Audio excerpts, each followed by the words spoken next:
오늘도 우리 사는 이야기 찾아주셔서 감사합니다. 사연자분이 보내주신 이야기 시작해볼게요. 안녕하세요. 저는 사랑하는 여자와의 결혼을 앞두고 있는 30대 남자입니다. 먼저 말씀드리고 싶은 것이 있는데 저에게는 두 분의 어머니가 계십니다. 한 분은 저를 낳아주신 분, 한 분은 저를 길러주신 분입니다. 결혼 전 이 두 분과 저희 이야기를 풀어놓고 앞으로 행복한 결혼 생활을 스스로 다짐해 보려고 합니다. 어린 시절 저는 외동아들이었고 엄마는 저를 늘 싸고 돌았습니다. 늘 저를 사랑하는 아들이라 부르셨고 학교에서 스스로 나서 일을 돕는 그런 어머니였습니다. 좋은 게 있으면 무조건 제 입에 넣기 바쁘셨죠. 비가 오면 늘 우산을 들고 교문 앞에 서 계셔서 친구들은 너희 엄마 또 학교 오셨다며 저를 놀리곤 했습니다. 저는 녀석들을 괜히 한 듯이 때려주곤 했지만 그런 엄마가 싫지 않았습니다. 저를 위한 여분의 우산은 넣어두고 엄마와 같은 우산을 쓰고 집으로 돌아가곤 했죠. 어떻게 보면 과보라고 할 정도로 어머니는 저를 챙기셨던 것 같습니다. 어머니에게 사랑받는 외동아들이었고 저도 어머니를 사랑했습니다. 지금도 엄마를 생각하면 마음이 푸근해질 정도로요. 지금 생각해보면 그런 어머니의 과보호는 엄한 아버지 때문에 생긴 반동작용이 아니었나 싶습니다. 저희 아버지 이야기도 조금 해볼까요? 저는 어릴 때부터 아버지를 좋아하지 않았거든요. 아니, 싫어했습니다. 늘 무뚝뚝하고 화가 많으셨던 아버지는 늘 저와 엄마를 보는 눈이 곱지 않았습니다. 그냥 우리 모자한테 관심이 없는 사람인가 싶다가도 어머니와 저한테 손을 올리는 걸 보면 그냥 이 사람은 우리를 싫어하는구나 싶었죠. 남자와 여자가 사랑으로 맺어지면 자식을 낳는다는데 대체 아버지랑 어머니는 어떻게 나를 낳았는가 싶을 정도로 아버지는 우리에게 야박하게 굴었습니다. 엄마는 부부싸움만 하면 아버지한테 꼭 맞았습니다. 손목이니 다리니 멍자국이 있었고 아버지가 죽이겠다고 칼을 들고 난리를 친 날 그 칼을 맨손으로 막아 왼손은 주먹이 잘 쥐어지지 않았습니다. 지금이라면 경찰을 부를 일이죠. 그때는 어른들의 싸움은 저렇구나 하고 울면서 버텼던 것 같습니다. 지금 생각하면 정말 인간 이하의 사람이었지만 말입니다. 그래도 어린애에게는 아버지의 존재가 참 크게 느껴지니까요. 칭찬받고 싶어서인지 인정을 받고 싶어서인지 저는 공부를 참 열심히 했었습니다. 아버지가 성적표를 받는 날이면 꼭 외식을 했었거든요. 그래서 그게 좋아 성적도 제법 잘 받았었죠. 아직도 생각나는 일화가 있습니다. 왜 남자아이가 자라 사춘기가 되고 보면 잡지에도 손이 가고 그렇게 되지 않습니까? 침대 밑에 숨겨둔 잡지를 들킨 날 아버지는 바로 들고 있던 물병을 저에게 집어 던졌습니다. 그리고 손이 비자 따기부터 세차게 날리시더군요. 입안이 터져서 피맛이 올라오던 기억이 나네요. 그때 어머니가 많이 편찮으셔서 머리카락이 없었는데 그 가녀린 몸을 하고서도 제 앞을 막아서서 회약을 부리시던 기억이 납니다. 내 아들 때리지 말라고. 네 아들 아니고 내 아들이니 내 아들 건드리지 말라고요. 그랬더니 그 약한 어머니에게 아버지는 손을 올렸습니다. 그날 처음으로 아버지에게 반항을 했던 것 같습니다. 제가 좀 성장이 빨랐고 힘이 좋았거든요. 어머니를 때리는 아버지의 손목을 붙잡았는데 아버지가 절 이기지 못했고 그 다음부터는 저의 모자를 때리지 않았습니다. 그냥 이래도 흥 저래도 흥 하며 못 본 척만 했던 것 같네요. 생각해보니 그때부터 저는 아버지에게 인정받고 싶다는 집착을 버렸던 것 같습니다. 저를 그렇게 사랑해주시던 어머니는 제가 고등학교 때 돌아가셨습니다. 병이었는데 투병 생활을 길었습니다. 아들을 워낙 사랑하시던 분이라 제가 장가가는 모습은 보셔야겠다고 오래 버텨주셨죠. 아버지는 어머니가 돌아가실 때도 별로 슬퍼 보이시지 않았는데 원래 저 사람은 저렇구나 했었죠. 그냥 이 약물고 공부만 열심히 했습니다. 매정한 아버지 덕에 어린 시절부터 공부를 열심히 해서 성적이 썩 좋았었거든요. 그냥 좋은 대학에 가서 좋은 직장을 잡으면 이 집구석을 나가 독립하겠다는 생각뿐이었습니다. 그러다가 고3 때 제게는 다른 어머니가 생겼습니다. 그때까지 대면대면한 아버지와 애정이 없는 아들 둘이 살았던 집에 두 사람이 더 들어왔죠. 아버지가 생판 모르는 여자를 데리고 와서 네 새어머니고, 생판 모르는 어린 꼬맹이를 데리고 와서 이게 내 동생이다 하더군요. 그 둘을 소개하는 아버지 얼굴이 생소했습니다. 싱글벙글 웃으며 이제 우리 집에서 식구들이 살겠구나 하는데, 저 사람도 저렇게 웃을 수 있구나 싶어 배알이 꼬이더군요. 그 동생이라는 여자애는 지금 초등학교에 다닌다고 했습니다. 제가 고등학교 때 어머니가 돌아가셨으니 그 아이가 초등학생이 되도록 아버지는 딴살림을 차리고 있었단 이야기겠죠. 제가 머리가 꽤 좋아서요. 머릿속에서 이렇게 답이 나오니 아주 속이 뒤틀리고 혐오감만 커졌습니다. 집에서 마누라 패는 인간이 딴살림 차려 자식까지 나왔다는 거죠. 어머니는 왜 일찍 돌아가셔서 아버지란 인간이 좋은 일만 시키신 건가? 어머니 인생은 대체 뭐였나? 행복한 적이 있기나 한가 싶어서 어머니 돌아가셨을 때만큼 눈물이 솟구쳐 나왔습니다. 셋이 서 있는 모습을 보니 가족 단란이 따로 없더군요. 아버지가 생각하는 가족은 따로 있었고 어머니랑 나는 본인의 가족이 아니었구나 싶어 속이 쓰렸습니다.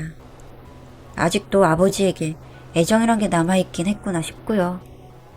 당장 집을 뛰쳐나가 저런 모습을 안 보고 싶었습니다만 저는 철이 일찍 들었고 제가 사라지는 게 저들을 행복하게 만드는 일이라는 생각이 들더군요. 참 미성년자라는 신분이 무섭습니다. 당장 집 밖에 나가봤자 지금보다 하등 나아질 게 없다는 생각까지 하고 저는 학교, 독서실, 집만 반복하는 삶을 살았습니다. 아버지가 제 공부에는 돈을 아끼지 않았거든요. 이 더러운 집구석에서 당당하게 걸어 나가려면 좋은 대학에 들어가서 평생 제 밥벌이는 할 수 있는 직장을 얻어야겠다는 생각이 들었습니다. 그렇게 고3 동안 집에서는 잠만 잤고요. 아침부터 차려내놓는 새어머니의 밥상엔 한 번도 손을 대지 않았습니다.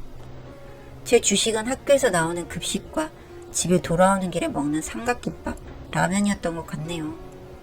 남들은 살이 찐다는 고3에 저는 계속 말라갔고 그렇게 마르고 분노에 찬 상태에서 수능을 쳤습니다. 소위 말하는 대박이 났더군요. 평소에 지망하는 학교보다 많이 좋은 대학에 갈 수 있었습니다. 엄마가 도와주시겠거니 했지만 제 성적으로 장학금 받을 수 있는 대학을 골라 입학했습니다. 대학 다니는 기간에도 참 피 터지게 공부만 했던 것 같습니다. 그리고 졸업반에는 바로 취업시장에 뛰어들어 취직을 했죠. 남부럽지 않은 직장이었지만 저한테는 그냥 평생 먹을 내 밥벌이가 될 밥줄이었을 뿐입니다. 취업하자마자 저는 바로 독립을 했고 그 다음에는 20살 넘어 가장 평온한 삶을 살았습니다. 집구석에 바랄 게 없으니 연락할 일도 없었고 아버지 얼굴을 볼 일이 없으니 분노도 어느 정도 가라앉더군요. 사실 어른이 되면 아버지가 이해될까 생각했는데 성인이 되고 사랑하는 여자가 생긴 후에는 아버지가 더 이해되지 않더군요. 아이를 괴롭히는 것도 여자를 때리는 것도 해서는 안 될 일이니까요.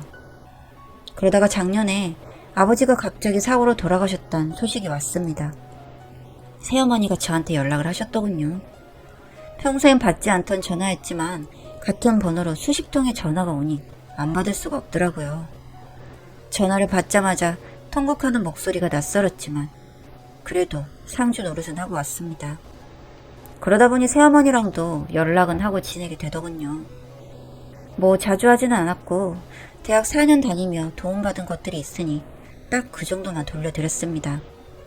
연애를 하다 보니 결혼을 하고 싶은 친구가 생겨서 생전 아버지랑 같이 사시던 분이라 소개도 해드렸습니다.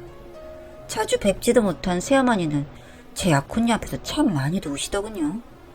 너무 고맙다고, 잘 부탁한다고, 행복하라고. 약혼녀의 손을 붙잡고 눈물을 흘리시는데 제 기억보다 부쩍 많이 늙어지셨습니다. 묘한 기분이었지만 그렇게 인사드리고 결혼 준비를 시작했죠. 그리고 이건 얼마 안 된 이야기입니다. 어머니가 쓰러지셨다는 연락이 왔습니다. 제 동생이라는 그 친구한테서 연락이 왔죠. 저랑 나이 차이가 있으니 아직 어리거든요. 바로 병원으로 달려가 수속도 밟고 처리할 것도 처리를 하고 병실로 올라갔습니다. 뇌종양이라더군요. 알고 보니 안 건 좀 되었고 수술도 안 되는 건이라고 했습니다. 우리 어머니가 병으로 돌아가셨듯 저분도 저렇게 가시는구나 하고 덤덤하게 생각했는데 그저 무난 인사를 간 어느 날 그분이 딸이랑 나누는 이야기를 들었습니다. 뜨문뜨문 들리는 이야기였는데 어째 내용이 좀 이상하더군요. 아무리 들어봐도 제가 저 어머니의 친자식이라는 겁니다. 머리가 빙빙 돌았지만 가라앉히고 그 자리에서 바로 자리를 떴습니다. 그리고 후에 동생에게 연락을 했더니 이야기를 해주더군요. 아버지와 새어머니는 결혼을 약속한 사이였고 임신을 해서 결혼 승낙을 받으려 했던 모양입니다. 그런데 미신 때문에 집안의 반대가 너무 심해서 출산 때까지 결혼을 하지 못했다고 합니다. 아들을 낳았지만 까딱하면 애비 없는 자식 될 판이라 집에서 내건 조건이 정해놓은 여자랑 결혼을 하면 아들을 친자식으로 신고해주겠다는 거였죠. 그러니까 저 때문에 아버지와 새어머니는 결혼을 하지 못하고 저희 어머니는 생전 처음 보는 핏덩이를 아들이랍시고 키우게 되었다는 이야기입니다. 드라마가 따로 없더군요. 돌아가신 저희 엄마가 너무 불쌍했습니다. 심지어 그렇게 금이야 오기야 길러주신 저마저 그분의 친자식이 아니었더군요. 엄마 인생은 어떻게 그렇게 기구한가 싶어 눈물이 쏟아졌습니다. 한참을 그렇게 끄끄 울고 나니 이제 남아 계신 어머니가 보이더군요. 아버지는 나쁜 사람이었지만 결국 어머니도 피해자가 아닙니까? 10달 품어 낳아놓은 아들은 다른 사람이 키워 본인을 몰라보고 그냥 싫다 밀어내고 미워만 했으니 속이 아니셨겠죠. 그래서 어머니한테 찾아가 엎드려 절하고 오해를 풀었습니다. 사실 아직 새어머니가 아닌 어머니라고 말을 하기가 민망하고 이렇게 부르는 건 저를 길러주신 어머니에게 정말 미안한 일이 아닌가 싶어 슬픕니다. 하지만 저를 낳아주신 어머니의 삶도 얼마나 남았을지 모르니까요. 저는 모든 마음을 다해 어머니의 남은 삶을 행복하게 만들어 드리려고 합니다. 참 꼬이고 엉킨 관계이지만 살아있는 사람은 몇 없지 않습니까? 물론 제 어머니는 저를 길러주신 엄마 한 분뿐이지만 저의 오해로 인해 낳아주신 분의 마음을 꾸준히 고통스럽게 만들었다는 것이 마음이 아프더군요. 저는 효도라 이름 붙여 앞으로의 시간을 조금씩 어머니께 다가가는데 사용해볼까 합니다. 그리고 아버지를 겨울 삼아 절대 결혼하는 그녀의 눈에서 눈물 날 일은 없게 하려고 합니다. 당장 얼마 남지 않은 결혼식 혼주석은 어머니가 채워주시겠죠. 이렇게 저는 어머니를 2분 모시게 되었습니다.